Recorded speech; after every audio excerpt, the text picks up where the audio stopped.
জীবনে যতদিন শুক্রবার পাবেন 4টা আমল করতে ভুল করবেন না। আজকে শুক্রবার না, আমি জানি না 4টা আমল করেছেন কিনা বা করছেন কিনা, আপনারা মিলিয়ে নেবেন। যদি 4টা আমল আজকে না করে থাকেন, আজকে থেকে জীবনে যতদিন শুক্রবার পাবেন 4টি আমল করতে ভুল করবেন না। পারবো তো ইনশাআল্লাহ? ইনশাআল্লাহ। 1, দুরূদ পড়া। আমার বিশ্বনবী দুরূদ সম্পর্কে কত অসাধারণ কথা বলেছেন। একজন সাহাবা এসে বললেন, ইলা রাসূলুল্লাহ সাল্লাল্লাহু আলাইহি ওয়াসাল্লাম, ও নবী, আমি যদি আপনার প্রতি দিনের 1/3 ধরে দুরূদ শরীফ পড়ি আমি কি নিয়ামত পাবো?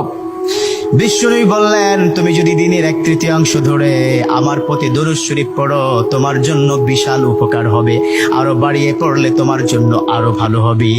সাহাবা মহা খুশি হয়ে গেলেন, ইয়া রাসূলুল্লাহ, আমি দিনের অর্ধেক সময় জুড়ে যদি আপনার প্রতি দুরূদ শরীফ পড়ি তাহলে কি হবে? বিশ্বনবী বললেন, এটা বিশাল শুভ সংবাদ তোমার জন্য, তার চেয়ে আরো বাড়িয়ে পড়লে তোমার জন্য আরো ভালো। সুবহানাল্লাহ।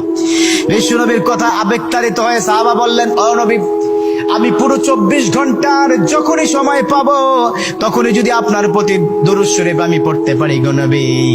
আমার নবী মুচকি এসে বললেন, তাই যদি হয়, ওয়া কানা মাই ফিল জান্নাহ, ও আমার সাহাবা, তুমি যদি 24 ঘন্টা ধরে যখন সুযোগ পাও তখনই দুরূদ শরীফ পড়ো, তুমি আমার সাথে আল্লাহর জান্নাতে যাবে। সুবহানাল্লাহ। এর মানে দুরূদের কি পাওয়ার! দুরূদ এত অসাধারণ। কেউ যদি মান করা দুরুদান, যে ব্যক্তি দুরূদ পড়বে আল্লাহ পাক তার মর্তবা, তার মর্যাদা 10 গুণ বৃদ্ধি করে দিবে। সুবহানাল্লাহ পড়েন। যে ব্যক্তি দুরূদ শরীফ পড়বে আল্লাহ পাক তার আমলনামা থেকে 10টি বদ আমল কেটে দিবে। সুবহানাল্লাহ পড়েন। যে ব্যক্তি দুরূদ শরীফ পড়বে আল্লাহ পাক তাকে 10টি নিয়ামত দান করবেন, যে নিয়ামত সে কখনো ভাবতে পারেনি। সুবহানাল্লাহ পড়েন। তার মানে দুরূদ শরীফ কি কত অসাধারণ না? মান লাজিমাল ইস্তিগফার। দ্বিতীয়টি হচ্ছে ইস্তেগফার পড়া। জুমার দিনে অবশ্যই ইস্তেগফার পড়বেন। ইস্তেগফার কত অসাধারণ কথা। মান লাজিমাল ইস্তেগফার, যে ইস্তেগফারটাকে লাজিম করে নেয়, অর্থাৎ কথায় কথায় সময় পেলে আস্তাগফিরুল্লাহ আস্তাগফিরুল্লাহ আস্তাগফিরুল্লাহাল্লাযী লা ইলাহা ইল্লা হুয়াল হাইয়ুল কাইয়্যুম ওয়া আতুবু ইলাইহি। কোথাও ভুলে হয়তো একটু ফেসবুকে কোন একটা নারীর ছবি চলে আসলো, আস্তাগফিরুল্লাহ স্কিপ করে দিল।